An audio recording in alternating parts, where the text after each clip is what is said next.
दोस्तों नमस्कार। शिमला चर्चित गुड़ियाकांड हत्या मामला किसी से छुपा नहीं है। आज करीब 4 साल बाद दोषी को सजा सुनाई गई है। कई सवाल लोगों के मन में है। ना केवल हिमाचल के पूरे देश में ये खबर चली थी उस दौरान, और सवाल उस क्या क्या घटा मैं सिलसिलेवार तरीके से आपको बताऊंगा। अगर आपके मन में भी शंका है कि क्या करीब 4 फुट का एक चिरानी कैसे गुड़िया कांड को अंजाम दे सकता है, वो गुड़िया कांड जो पिछले कई सालों से सीबीआई के लिए भी पेचीदा मामला बना हुआ था, उसे सिर्फ एक 4 फीट का चिरानी कैसे अंजाम दे सकता है। कई सवाल है, मैं सवाल भी आपको सिलसिलेवार तरीके से रखूंगा। लेकिन पहले यह भी बता दूं कि अदालत ने फैसला दिया है। अदालत सबूतों के हिसाब से फैसला देती है, लेकिन तब क्या होगा अगर सबूत ही मिटा दिए जाते हो। खैर, दुराचार और हत्या के इस जघन्य अपराध की कहानी क्या आज खत्म हो गई है? डीएनए टेस्ट के बाद चिरानी अनिल कुमार उर्फ नीलू को आरोपी बनाया जाता है, दोषी माना जाता है और आज सजा भी सुनाई जाती है। क्या चिरानी के साथ इस जुर्म में और भी कई सहयोगी थे या है? ये सवाल तमाम है, तमाम सवाल है, गंभीर सवाल है। मृत शरीर, लड़की का मृत शरीर, गुड़िया का मृत शरीर निवस्त्र नग्न अवस्था में जो है हलाइला के पास जंगल में मिला था उस दौरान। ध्यान से सुनिएगा। और सवाल यह है कि 4 फुट के आरोपी जंगल में अकेला उसके लिए कैसे संभव था? यह सब कुछ अपराध क्या वही अपराध जो है, अपराध को क्या वही अंजाम दिया गया जहां पर जो है शव मिला था? घटनास्थल जो है, जो घटनास्थल है उसके ऊपर सड़क है। ऐसे कैसे संभव हो सकता है कि वहीं पर जो है जो बिना किसी डर के चिरानी ने वहीं पर जो है घटना को अंजाम दिया और वहीं पर जो है शव को किसी गड्ढे में फेंक दिया। और दूसरी बात, अगर दुराचार इसी जगह पर जबरन किया गया उसी जगह पर, तो कपड़े क्यों नहीं फटे थे? लड़की के, गुड़िया के कपड़े क्यों नहीं फटे?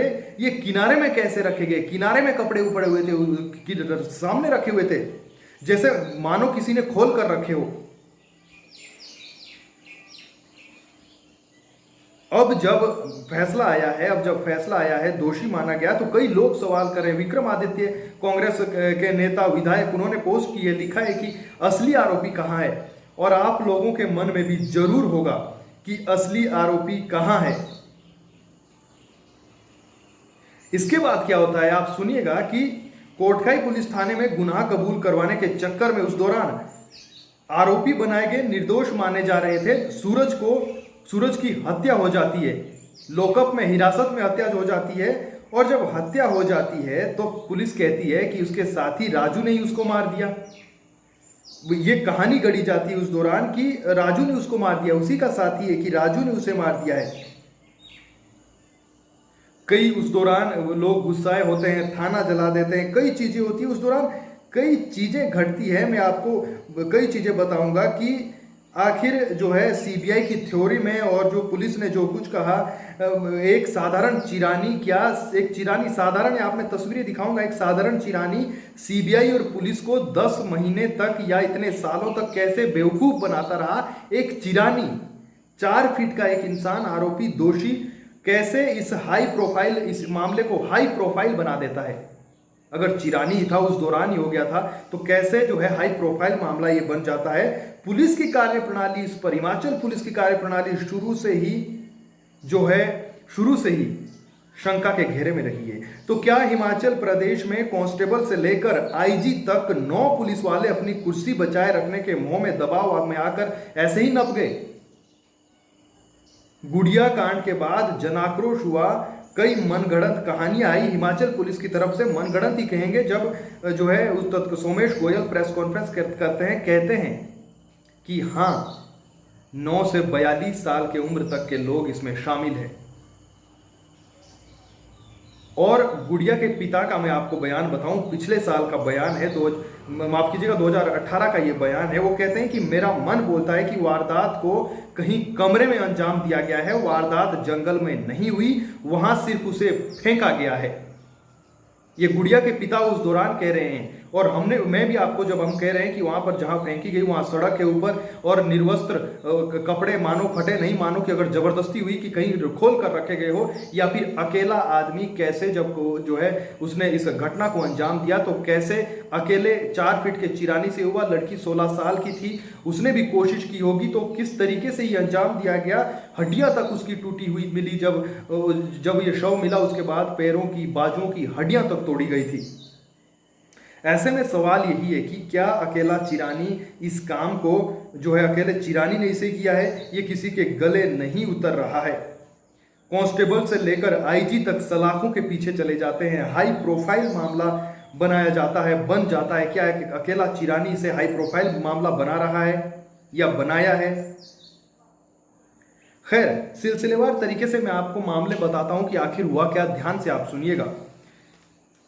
कोटखाई में जो है 4 जुलाई 2017 को रेप कर हत्या की जाती है। 16 साल की लड़की गुड़िया की हड्डियां तोड़ दी जाती है, उसकी जो है टांगों की हड्डियां टूटी हुई मिलती है। और जहां से गुड़िया स्कूल जाती है वहां पर कुछ जंगल का रास्ता भी है। उसके माता पिता अक्सर कहते थे कि बेटी ध्यान से जाना, जंगली जानवर होते हैं, लेकिन उन्हें क्या मालूम था कि जंगली जानवर नहीं, इंसानों के रूप में भालू वहां पर है। खैर, पिता ने कहा कि मुझे लगा शुरुआत में जब लड़की गायब थी कि पिता ने कहा कि मुझे लगा कि भालू ने लड़की को खा लिया होगा उस दौरान।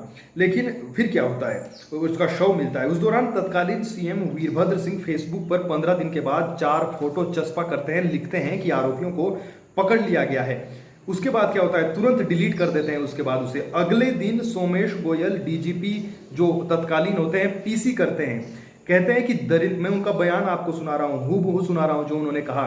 कहते हैं कि दरिंदगी का आलम देखिए, 19 से 42 साल के लोग इसमें शामिल है जिन्होंने ये किया। फिर क्या होता है, मामले कहां से कहां चला जाता है, सबूत कौन कहां मिटाता है, क्या होता है सुनिएगा। फिर क्या होता है, पुलिस फिर 6 आरोपियों को गिरफ्तार करती है, जिनमें से एक आरोपी सूरज की पुलिस लॉकअप में, पुलिस हिरासत में हत्या हो जाती है, मार दिया जाता है। कौन मारता है, पुलिस क्या कहती है उसके साथी राजू ने उसे मार दिया। फिर जबकि उसके बाद जो है उसकी पत्नी सूरज, जिसकी हत्या हुई, आरोपी बनाया गया था, उसकी पत्नी कहती है कि सूरज जब मेरे से अंतिम बार मिला था तो कह रहा था कि 6 महीने के अंदर वापस आ जाऊंगा, मोटी रकम मिलेगी, उसके बाद हम नेपाल चले जाएंगे। सुनिएगा, ये कहा था। ठीक, अखबारों में खबरें चली थी उस दौरान, हिमाचल के अखबारों में, और आपको आज भी मिल जाएगी अगर आप थोड़ी मेहनत करेंगे। फिर क्या होता है मैं आपको वो बताता हूं कि सीएम क्या करते हैं। सीएम करते हैं, पहले तो कहते हैं कि मामूली घटना है, रुई का पहाड़ बनाया जा रहा है। खैर, लोग जनाक्रोश होता है, उसके दबाव में सीएम फिर सीबीआई जांच के आदेश देते हैं, पीएम को चिट्ठी लिखते हैं। फिर क्या होता है, 19 जुलाई को सूरज की हत्या होती है, मैंने आपको बताया। फिर हाईकोर्ट जो है सुनवाई करता है, हाईकोर्ट में सुनवाई होती है मामले की। कोटखाई के एसएचओ और मुंशी सस्पेंड हो जाते हैं। क्या 4 फीट का चिरानी के चक्कर में एसएचओ और मुंशी सस्पेंड हो जाते हैं, आईजी समेत सलाखों के पीछे चले जाते हैं। एक हाई प्रोफाइल मामला एक चिरानी बनाता है। सुनिएगा आगे क्या होता है। फिर 22 जुलाई 2017 को सीबीआई दिल्ली में 2 मामले दर्ज करती है। उसके बाद क्या होता है, सीबीआई ने जांच कर रहे आईजी समेत 9 पुलिसकर्मियों को गिरफ्तार कर लिया। ठीक, इसके बाद हाईकोर्ट ने सीबीआई को कई बार फटकार लगाई, कई बार फटकारा। क्यों फटकाया, कुछ गलत किया होगा तभी फटकार मिलती है। खैर, 16 नवंबर को एसपी डब्ल्यू नेगी को गिरफ्तार कर देती है सीबीआई। 16 नवंबर को डीडब्ल्यू नेगी को सीबीआई गिरफ्तार करती है। 25 नवंबर 2017 को सीबीआई एसआईटी जो जांच कर रही है उसी एसआईटी के खिलाफ चार्जशीट दाखिल कर देती है। अगले साल 1 साल बाद फिर 25 अप्रैल आता है 2018 को सीबीआई कोर्ट में फाइनल स्टेटस रिपोर्ट दायर करती है। 1 साल तक मोटी खबर कोई नहीं आती है। फिर क्या होता है, फिर 1 साल बाद एक मोटी खबर आती है। 5 अप्रैल 2019 को पूर्व एसपी डीडब्ल्यू नेगी को हाईकोर्ट जमानत दे देता है।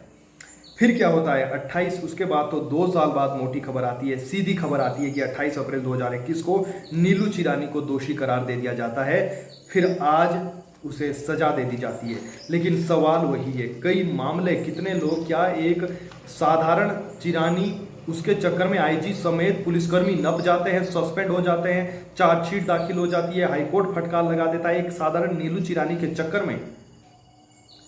और उस जो है, जो गुड़िया के पिता है, वो 2018 में तो कहते हैं कि मुझे नहीं लगता कि अकेले चिरानी के बश की ये बात है, चिरानी ने किया होगा, लगता तो ऐसा है कहीं कमरे में जो है वारदात को अंजाम दिया होगा और फिर शव को फेंका होगा।